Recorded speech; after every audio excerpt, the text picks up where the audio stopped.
अभी तक हम लोगों ने प्रमेय एक सीखी सर्किल की, जिसमें क्या था कि यदि वृत्त पर हम लोग कोई भी दो जीवाएं या दो कॉर्ड ड्रॉ करते हैं, तो यदि उन जीवाओं की लंबाई बराबर है तो वो वृत्त के केंद्र के ऊपर सदैव समान कोण बनाएंगे। क्या कहा मैंने कि थ्योरम 1 में हम लोगों ने ये सीखा कि यदि किसी दो कॉर्ड की लंबाई बराबर है सर्किल की, तो वो सर्किल के सेंटर पे हमेशा इक्वल एंगल सबटेंड करेंगे। चलिए हम लोग आते हैं अपनी नेक्स्ट थ्योरम पे, जिसका स्टेटमेंट है कि यदि केंद्र से जीवा पर कोई लंब डाला जाए तो वह जीवा को दो बराबर भागों में बांटता है।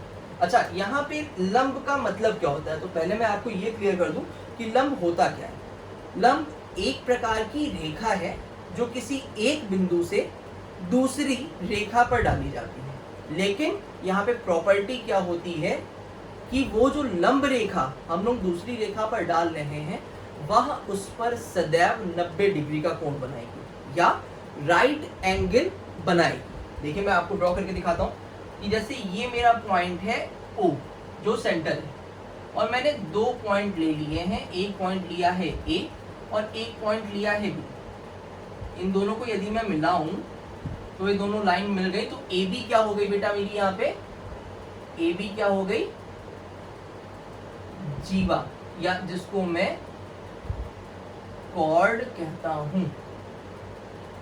ठीक, अब यदि मैं O से इस पर एक लंब डाल रहा हूं तो देखिए लंब क्या कर रहा है बेटा, ये इस पे 90 डिग्री का कोण बना रहा है। अब देखिए जहां पर इस लंब ने AB को काटा, मैंने उस बिंदु को नाम दे दिया C। ये जनरल है, आप कुछ भी दें। मैंने क्या किया यहाँ पे कि O से AB पर लंब डाला, और जिस बिंदु पर यह लंब AB को काट रहा है मैंने उस बिंदु को नाम दे दिया C।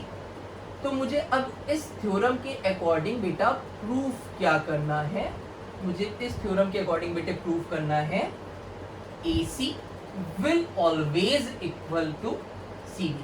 अतः AC का मान CD के बराबर होगा। अब यहाँ पे मैं करता क्या हूँ, बस मैं यहाँ पे थोड़ी सी मॉडिफिकेशन करता हूँ कि मैं एक O से A पे रेखा ड्रॉ कर लेता हूँ और एक O से B पे ड्रॉ कर लेता हूँ।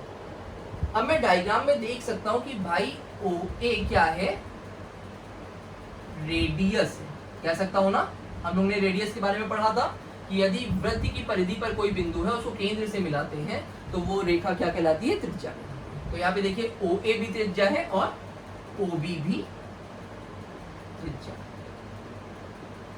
चलिए अब मैं करूंगा क्या, मेरे पास देखिए दो ट्रायंगल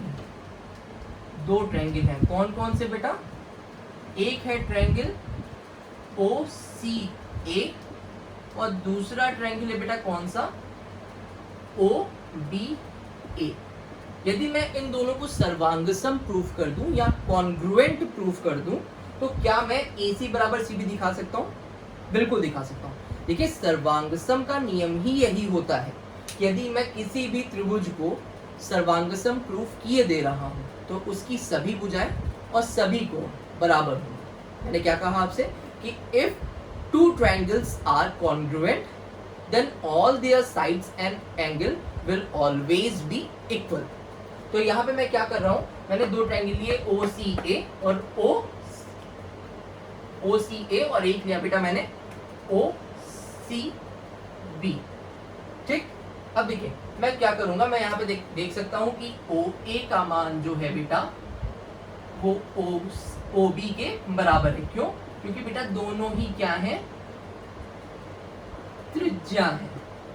चलिए ये बात तो हो गई, पहली कंडीशन प्रूफ हो गई। दूसरी कंडीशन में क्या देख रहा हूं कि देखिए यदि मैं एंगल OCA, अब ये 90 डिग्री है तो ये भी तो 90 डिग्री होगा, बिल्कुल। तो मैं यहां से कह सकता हूं कि एंगल OCA इक्वल है एंगल OCB के।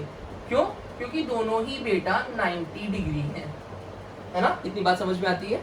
चलिए थर्ड कंडीशन की तरफ आगे बढ़ते हैं। अब देखिए दोनों ही ट्रायंगल में चाहे OCA हो चाहे OCB हो, एक भुजा कॉमन है, OC बराबर OC, हाँ या नहीं। देखिए आप अपनी ये ट्रायंगल देखिए OCA और OCB, दोनों ट्रायंगल में एक भुजा OC कॉमन है। मैं लिख के दे रहा हूं कॉमन साइड। तो इससे क्या प्रूफ हो गया बेटा कि जो ट्रायंगल OCA है वो कॉन्ग्रुएंट है या सर्वांगसम है बेटा कौन से ट्रायंगल के OCB।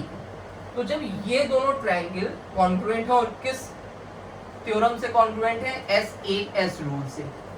SAS रूल बेटा कौन सा होता है, भुजा, कोण और भुजा।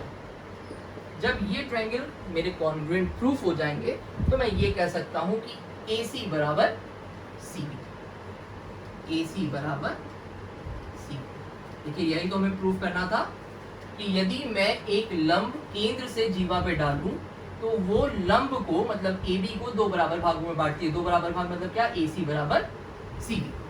तो ये बेटा थी हमारी दूसरी थ्योरम जिसके अकॉर्डिंग हमें AC बराबर AB प्रूफ करना था और हमने उसको प्रूफ कर लिया है।